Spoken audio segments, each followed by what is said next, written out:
Any Doctor Who fan can tell you the basic outline of the first Doctor's timeline. The Doctor left his home planet with his granddaughter Susan and at some point landed on the planet Earth in a 1963 London junkyard until Susan's teachers enter the ship and they leave this time period behind. The exiles? This quartet then go on many adventures, but the companions come and go with only the Doctor remaining on the TARDIS. London 1965! Until eventually even the Doctor is forced to change, regenerating into Patrick Troughton. That's the very basic outline of the first Doctor Who. It covers the first 29 stories of the show from an unearthly child to the 10th planet, but there is of course much more to the first Doctor's era than that. There are countless books, comics, audio stories and multi-Doctor stories which add to the original Doctor's timeline. As it happens, I am the Doctor. The original, you might say. When these stories were written, the writers faced the problem of deciding when each story was set in universe, which is uniquely difficult to the Hartnell era, as many stories lead directly into one another. In fact, the first undeniable gap between stories is between the Web Planet and the Crusade in the second season. This is because at the start of the Crusade, the regulars, except Ian, are wearing different costumes and there is no reference to the events of the previous episode. The end of the Web Planet also doesn't lead into the Crusade, so there is a nice clean gap where more stories can be inserted between the two. This is the criteria by which we can judge how well an expanded universe story fits into the first Doctor's timeline. So without any further ado, let's have a look at the timeline of the Hartnell era. Perhaps the most obvious place where more stories can be set is before the first episode, An Unearthly Child. The main reason for this is because the TV show itself makes references to many unseen adventures with the Doctor and Susan. Like in Marco Polo, where Susan mentions the metal seas of Venus. Metal seas of Venus. And then again in Planet of Giants, where the Doctor and Susan discuss the time they were in an air raid. It'll be just like that air raid, Grandfather. Do you remember? Yes, very well. And what infernal machines those Zeppelins were. Perhaps the most notable example is in The Edge of Destruction, where we actually see a planet that the Doctor and Susan landed on. Oh, I recognise that. That's where we nearly lost the TARDIS 4 or 5 journeys back. Yes, the planet Quinis of the Fourth Universe. Big Finish produced an audio story entitled Quinis that dives into this very adventure mentioned and fleshes out the planet. Quinis is just one of many Big Finish stories set before An Unearthly Child, so there is a vast number of stories we can dive into in this gap. There is also the book Divided Loyalties, which, although a 5th Doctor book, a large portion of it explores the Doctor's childhood on Gallifrey. The book also has the first Doctor's first trip in the TARDIS, where he meets the celestial Toymaker for the first time, which is why they are aware of each other when they first meet on screen. This space before An Unearthly Child is great, as there is essentially no limitations on what stories you can tell. However, most fans want stories with more than just the Doctor and Susan, so writers need to find more gaps to insert stories that feature other companions. It's surprisingly difficult to find gaps to insert stories featuring the original quartet of the Doctor, Ian, Barbara and Susan, as An Unearthly Child leads directly into the Daleks, which leads directly into The Edge of Destruction, which leads directly into Marco Polo. In the Keys of Marinus, the regulars are wearing the same costumes as in Marco Polo, so there's not a significant gap there. The Aztecs starts with the TARDIS leaving Marinus, so any gap between those two stories is debatable, and the end of the Aztecs leads directly into the Sensorites, which leads directly into the Reign of Terror. Here is where we get our first main gap, however, as the Reign of Terror ends open-ended, and in the following story, Planet of Giants, all the regulars are wearing different costumes, so it makes sense to set all the expanded universe stories featuring the original quartet in this gap. Most of the BBC books are set here, including stories like City at World's End and Dracula, and there are also many Big Finish stories set here too. However, there is an issue with this gap, because the Doctor references the previous story at the start of Planet of Giants in a way that can't really be ignored. Well, there we were, in the late 18th century. This very clearly links the end of the Reign of Terror directly into the start of Planet of Giants, which is annoying, but the BBC novel The Witch Hunters found a very clever way to get around this. The book features an epilogue set in the 18th century, in 1742 to be specific, after which the events of Planet of Giants take place, so all the stories set between Reign of Terror and Planet of Giants are secure so long as they take place before the Witch Hunters.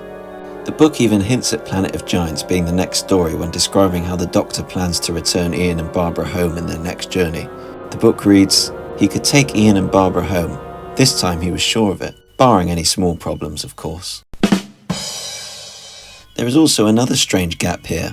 At the end of Planet of Giants, the TARDIS scanner is broken, and at the start of the following story, the Dalek invasion of Earth, it's still broken, but the regulars are all in different costumes.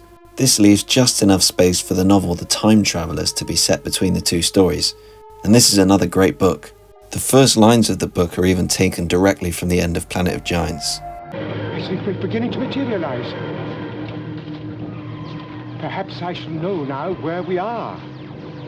As you can see, therefore, it's very difficult to find gaps between episodes where new stories can be set.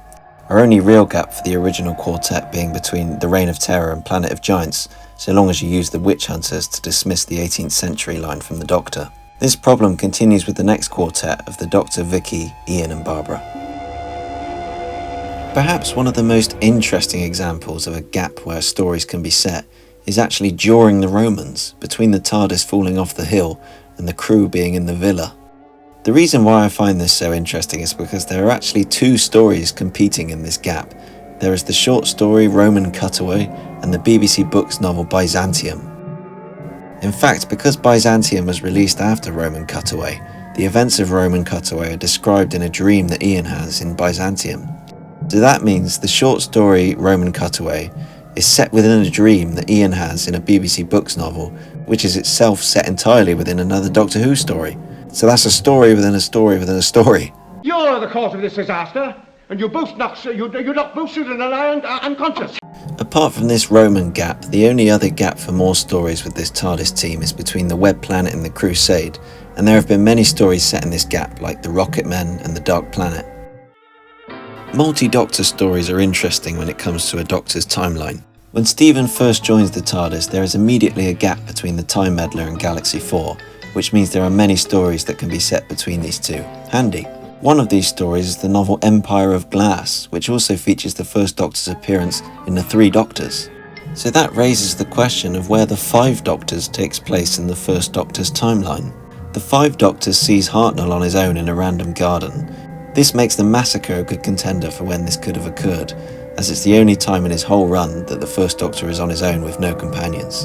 The novelisation of the Massacre also implies that this may be when the Five Doctors takes place from the first Doctor's perspective. Some people also choose to set the John and Gillian comics during the Massacre for this reason, which is a crazy stretch, but I love that idea just for how bonkers it is. I even have my own fan-made story set during the events of the Massacre, which I made a few years back. I prefer the idea, however, that the events of the Five Doctors take place between the Daleks' master plan and the Massacre, as told in the DWM short story Roses from 1994, where the Doctor is looking after his garden, which is the one we see in the Five Doctors, so that he can have a rest after leaving Kemble. I just love the idea that the Doctor has his own garden. I mean, who would have thought? This garden is also the same one we see him in on the screen in the Three Doctors. It's a bit odd, I suppose, that whenever he does some gardening, he ends up meeting his future self. Well, better than being stuck here, I suppose. All right. Doctor Who writers face a significant problem in trying to write new stories for Katarina. The problem being that there are no gaps at all where any story could be inserted. The Mythmakers leads directly into the Daleks' master plan, and she dies very early in that story. The Daleks will stop at anything to prevent us. Daughter of the Gods got around this problem by having the Doctor, Katarina and Stephen taken out of time after the Mythmakers in a story where they meet the second Doctor, Jamie and Zoe, and they also have no memory of the events after it's over. At the time of making this video, Doctor Who magazine have just started a new comic featuring Katarina, the First Doctor, Stephen and Brett Vian, which is set between two scenes in the Daleks Master Plan episode 3, which is a pretty impressive gap to fit a story in. I'm looking forward to see how it goes, but the cliffhanger to the first part in the latest issue of Doctor Who magazine was pretty exciting. You know, I find all this extremely fascinating. On the other hand, it's very easy to place more stories of Sarah Kingdom between the Feast of Stephen and Volcano, as there is a completely clean break between those two episodes. Incidentally, a happy Christmas to all of you at home. Big Finish have made many stories that take place in this gap, my favourite being the story Home Truths, which is the first story in a trilogy featuring Sarah Kingdom. Of course, yes, something serious, yes.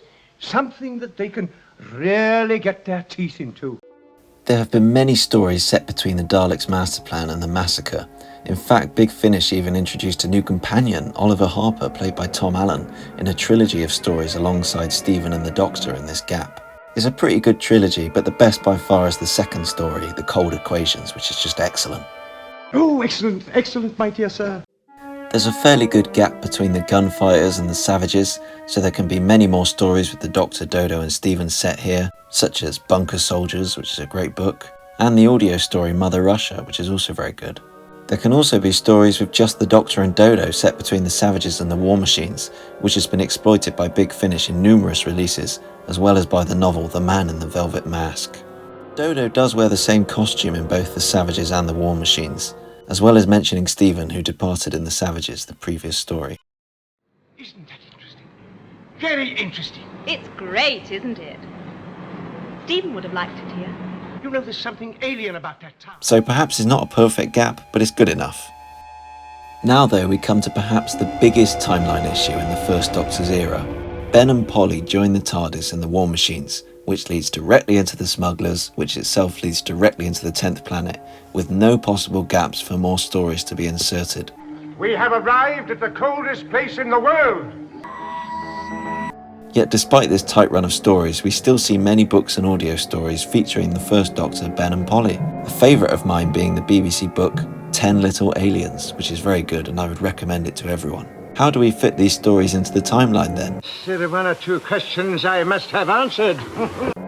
Well, the Big Finish audio story, Bonfires of Vanities, takes place immediately after the Smugglers. Time is distorted, allowing them to go on many more adventures together, and it is later revealed in The Plague of Dreams that the distortion in time was the work of the Daleks during the Time War, trying to prevent the Doctor's first regeneration. So in this way, the First Doctor, Ben and Polly, can have many more adventures than we see on screen. I can't help feeling though that this is all a bit overcomplicated, but Big Finish always finds a way to squeeze stories into impossibly small gaps. You don't deserve any explanations. You pushed your way in here, uninvited and unwelcome. Now we come to the final story of the First Doctor, the 10th planet, which as you can probably imagine has a lot of continuity bending going on. Not least by the TV show itself, with Twice Upon a Time being squeezed into the 10th planet part 4 after the Doctor leaves the base. I must get back to the TARDIS. Immediately. All right, Doctor. There's also, unsurprisingly, a Big Finish audio story set during the 10th planet called The Locked Room. In this story, the Doctor is transported to the planet of the Savages to be reunited with Stephen, and in his last ever adventure, he faces off against his deadliest enemies, the Vardans from the Invasion of Time. They're just human. Disappointing, aren't they? Nice to see you again. It's not actually as weird as it sounds though, as the Doctor and Stephen have actually encountered the Vardans quite a lot in the Big Finish stories. Very well. We approve. But I can't help feeling this kind of diminishes the First Doctor's final stand being against the Cybermen, a proper antagonist. But anyway, suffice it to say that there's a lot going on during the 10th planet. No wonder he was wearing a bit thin. Doctor, what's wrong? So that's all the main spaces in the First Doctor's timeline where stories have been added. I hope you enjoyed, thanks for watching, and yeah, please subscribe.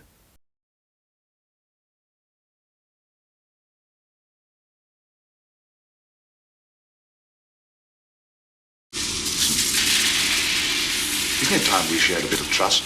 I mean, couldn't you materialise and have a jelly baby?